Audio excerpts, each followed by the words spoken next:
Chapter 2. Habang nagtatagal ang kanilang pagsasama, panay naman ang hingi ni Ailisa ng pera sa kanya dahil may bibilhin daw siyang lupa sa probinsya. Nagbigay naman si TJ ng 4 na milyon para lang maibigay sa asawa lahat ng gusto nito. Ang lahat ng yun ay baliwala lang kay TJ at hindi siya masagi sa kanyang isip na pineperahan lang siya ni Ailisa. Nagiging bulag siya sa pagmamahal sa kanyang asawa. Hanggang sa naisilang ang bata at sobrang sayang naramdaman ni TJ nang maasilayan niya ang anak na babae. Carla ang kanyang pinangalan sa kanilang anak ni Ailisa. Si TJ ay lagi nag-aalaga sa bata dahil walang pakialam sa Ailisa na para bang hindi niya to anak. Ang lahat-lahat ng iyon inilihim niya kay Rendel. Pinilabas niya dito na pinapadala siya sa Malaysia at 2 taon ng kanyang kontrata. At paniwalang-paniwala naman ang kanyang asawa sa probinsya. Mabilis ang paglipas sa mga buwan at mag-iisang taon na si Carla. Lumaki to na ang palaging nag-aalagay si TJ. Siya ang palaging nagpupuyat sa gabi at ang lahat ng pagod ay hindi niya iniinda sapagkat mahal na mahal niya ang bata at ang asawa.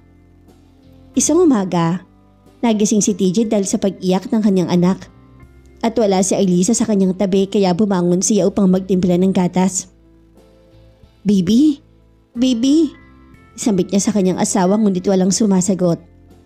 Kaya iniwan niya saglit ang bata sa kuna at dali-dali siya nagtungo sa kusina at agad nagtimpla ng gatas. Nang muling nakatulog ang bata ay hinanap niya ang asawa sa buong bahay. "Baby, nasan ka?" Tawag niya rito.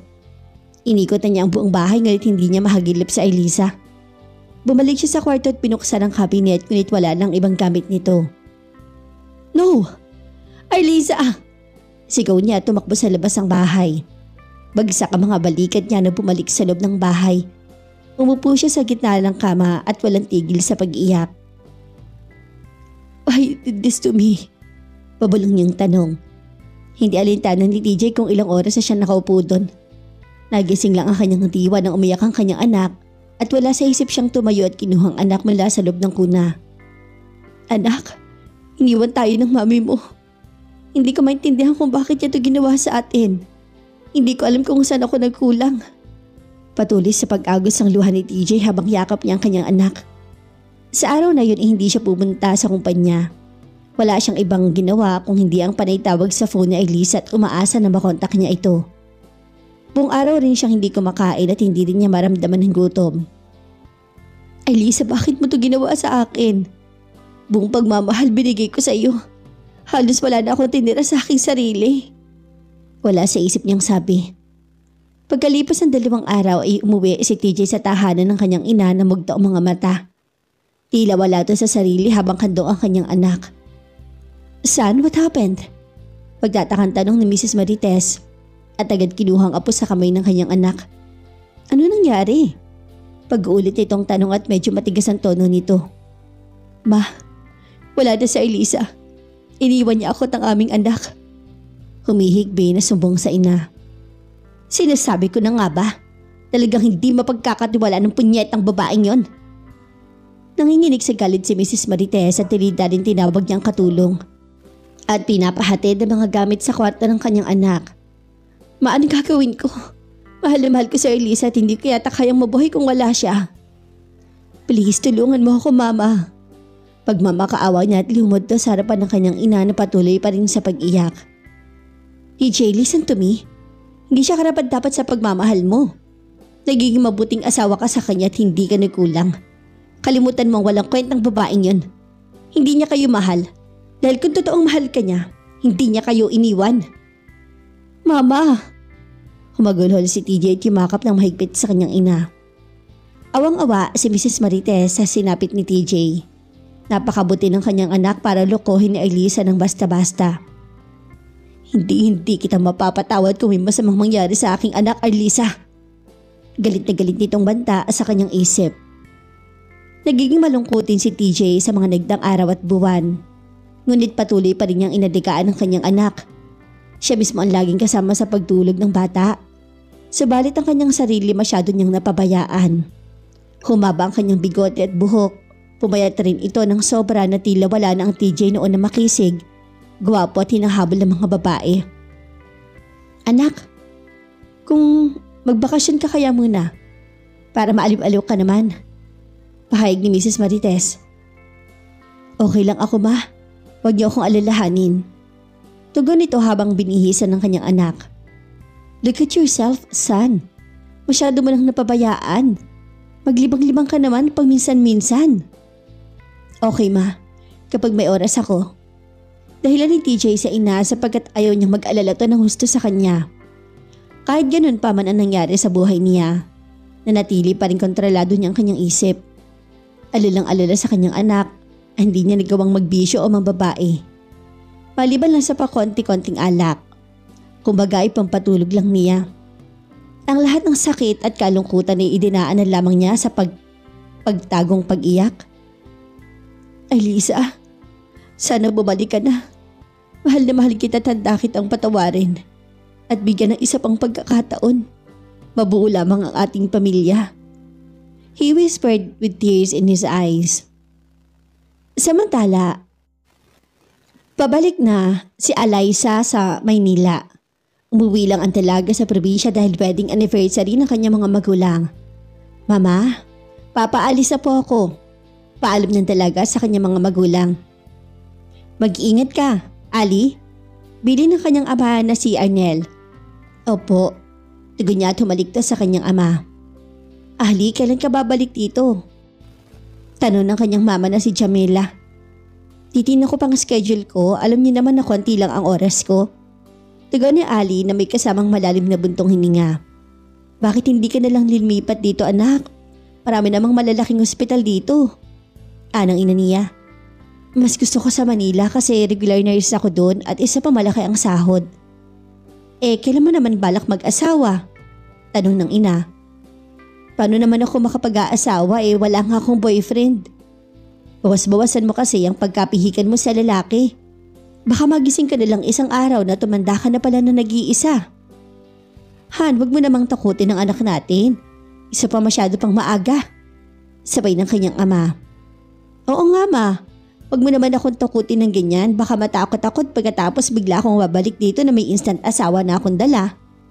Pagbibiro ni Ali at nagtawanan ng tatlo. Alam ni Ali, Alaysa ampun lang siya. Sapagkat bata pa lang siya ay pinagtapat na ng kanyang mga magulang ang buong kwento.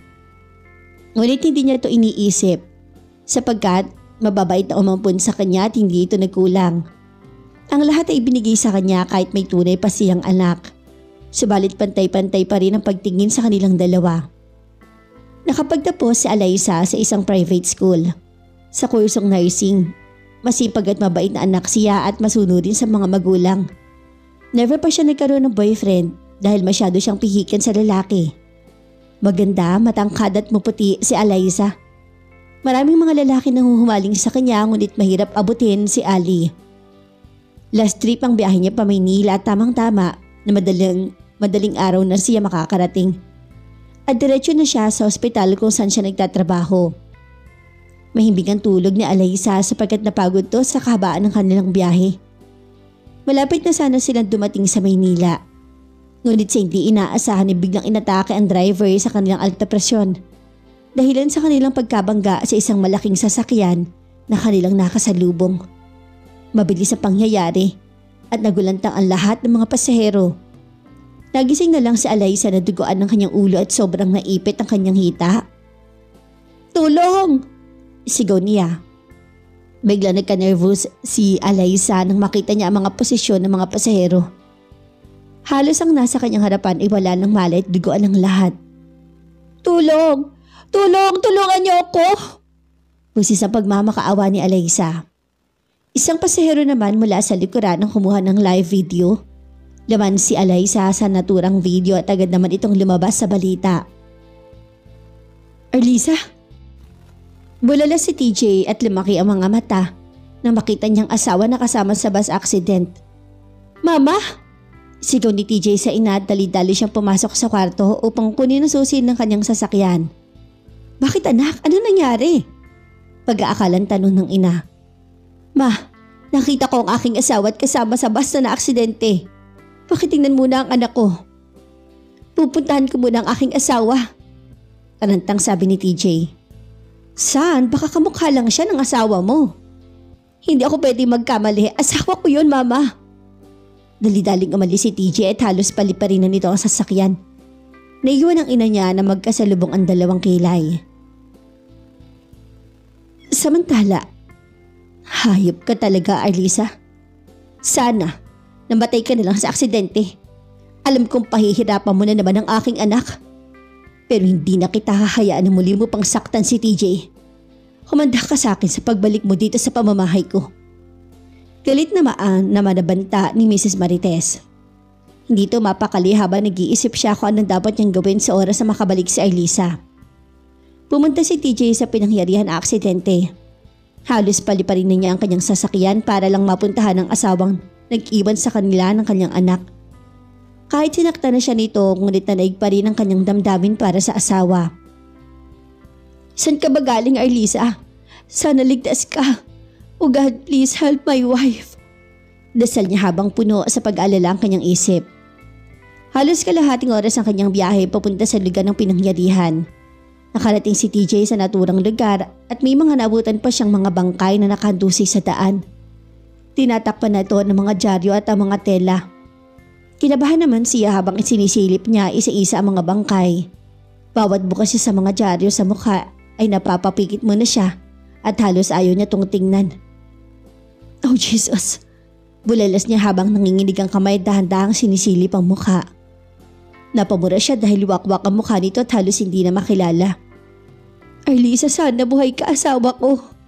Budong niya at tumutulo ng kanyang mga luha. Patuloy ang kaba na kanyang naramdaman dahil meron pang 5 bangkay ang hindi niya nakita. Napatakbo siya sa gilid at doon sumusuka sapagkat bumabaliktad na ang kanyang sikmura. Namatanto niyang wala ang asawa doon. Agad siya nakahinga ng malalim sapagkat may pag-asa pang buhay ang kanyang asawa. Arlisa! Sigaw ng kanyang isip at dali-dali siyang umalis ang hindi makita ang asawa doon. Agad siya nagtungo sa malapit na mga ospital at doon siya nagtanong-tanong. Marami siyang napuntahan na ospital subalit walang kanyang asawa. Hanggang sa makarating siya sa pinakahuling ospital. Medyo malayo na to sa pinangyarihan na pwede at posibleng pagdalhan ng kanyang asawa. Guard, may mga bago bang pasyenteng sinugo dito? Tanong ni TJ. Yes sir, kani-kanina lang. Salamat guard. Tumakbo na to sa loob ng emergency room. Excuse me nurse, nakita mo ba ang babaeng to? Tanong niya sabay labas sa larawan nilang dalawa na parehong nakasuot na pangkasal. Opo sir, dun po sa may dulo. Salamat. Patakbong pinuntahan ni TJ ang itinuro ng nurse. Tuwa at lungkot ang kanyang naramdaman habang papalapit siya sa higaan ng kanyang asawa. My God! Arlisa! Pabulong niyang bulalas sa makita niyang asawa na walang malay. Marami ang dugo sa mukha nito at may malaking sugat sa kanyang paa. Kasalukuyang nililinisan ng mga nurses at doktor ang kanyang mga sugat. Doktor, kumusta ang aking asawa? Pag-aalala niyang tanong. Wala pa siyang malay at may sugat ang kanyang ulo. Siguro nabagok ito. Ang kanyang paa naman ay masyadong malaki ang sugat. But thanks God dahil hindi naman naapektuhan ang buto nito. Paliwanag ng doktor. Salamat, Dok.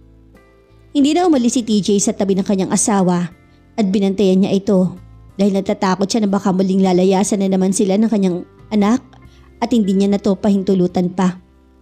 Hanggang sa nailipat na ang pasyente sa isang pribadong kwarto. Si TJ naman inasa kanyang tabi.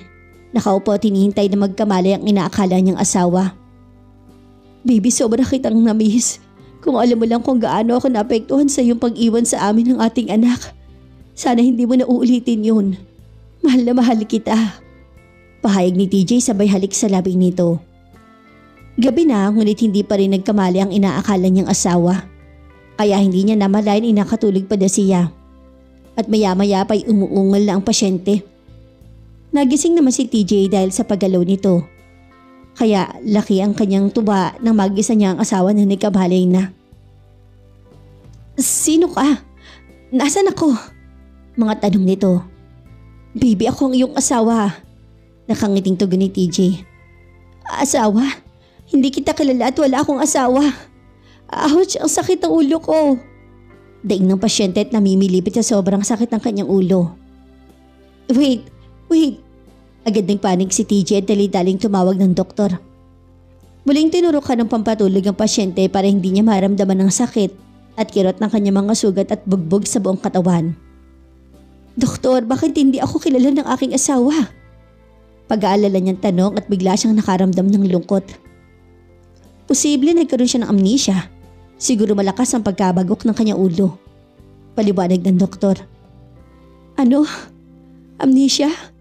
Hanggang kailan naman siya ganyan, doktor? Depende sa recovery ng pasyente, Mr. Cliff. Hindi nakapagsalita si TJ at sobra siyang nag-alala dahil baka tuloy na siyang makalimutan at ang kanilang anak. Please, wag naman sanang ganun, Lord. He whispered. Kinabukasan ay muling nagkamali ang pasyente at agad kinabahan si TJ. Habang titig na titig siya dito. Baby, kumusta nang pakiramdam mo? Natatandaan mo na ba ako? Tanong niya at nanginginig ang boses rito. Hindi kita kilala. Sino ka ba? Balik tanong nito at naguguluhan siya. Pinagmasdan siya nito mula talampakan hanggang ulo. Ako si TJ, asawa mo ko. At ikaw si Arlisa, ang aking asawa. Halos mangyak-nyak si TJ habang nagpapaliwanag. Hindi Arlisa ang pangalan ko. Ako si Alaysa. Tugon niya. I understand kung hindi mo ako maalala. Ang sabi ng doktor, nagkaroon ng amnesia. Ha? Amnesia? Gulat na tanong ni Alyssa at hindi makapaniwala sa sinabi nito. Yes, amnesia. No, wala akong amnesia. Baga natulala si Alyssa sa sinabi ng lalaki na may amnesia siya. Napawak siyang bigla sa kanyang ulo dahil sumakit ito nang ipilit niyang alalahanin ang buong pangyayari. Baby, please, wag ka muna mag-isip ng kung ano-ano. Hayaan mo muna maging mabuti ang iyong pakiramdam. Humiga ka muna at pabantayan kita. Ani TJ na puno ng pag-aalala. Miingat niya tong inalalayan sa paghiga at kanya tong kinumutan. Salamat, sabi niya sa mahinang boses. Welcome baby. Nakangiting tugon ni TJ at sabay halik sa noon nito. Napapikit lang lamang siya at hinayaan na halikan siya nito. Gising ang diwa ni Alaysa kahit nakapikit ang kanyang mga mata at pilit inaalala ang buong pangyayari. I know na wala akong amnesia pero sino si Arlisa? Bakit niya ako napagkamalan ng kanyang asawa at magkahawig rin ng aming pangalan? Mga tanong ni Ali sa kanyang isip. Hanggang sa makatulog siya at umaga na to na nagising. Medyo okay na ang kanyang pakiramdam at hindi na tulad sa nagdaang gabi. Good morning baby. Bati ni TJ at tumaliktas sa kanyang labi. Nagulat naman si Alaysa at lumaki ang kanyang mga mata na halos hindi makapagsalita. Bakit po ako hinalikan sa labi? Wala sa isip na tanong niya at kinapa ang manipis niyang labi. Lagi naman kitang hinahalikan sa labi. Oh, I'm sorry baby, wala ka pa nga palang maalala. At bahagyan nakangiti si TJ.